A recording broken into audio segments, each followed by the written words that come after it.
Good morning mga kababayan. Thank you Lord sa araw na naman na ito, no. So ang trabaho natin iniwang kahapon ay tinapos ng ating kasama sa hanap buhay na si Mr. Bernie. So nilinis lang natin to kahapon.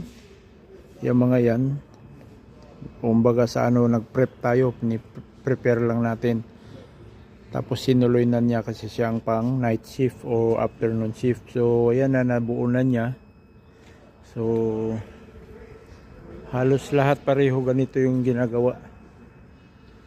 So ayan, ito yung connector sa ibabaw. Ayan. Ayan. So ngayon pag na-check na to, pwede na nating weldingin. Ayan, mahaba yan hanggang doon. Ganito rin tong isang ito. Ito rin siya, pareho din to. Mahaba rin siya. Yan, yan. Bali, 8 piraso daw to eh.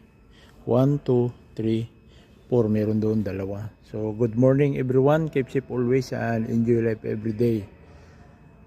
So, mayroong nagtanong sa atin kung pwede ba raw dito yung mga first timer dito sa Australia, yung mga walang experience.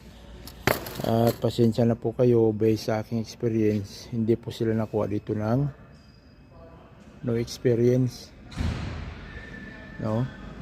So may mga agency akong ibibigay, doon kayo mag-apply kung may experience na kayo. 5 years work of experience.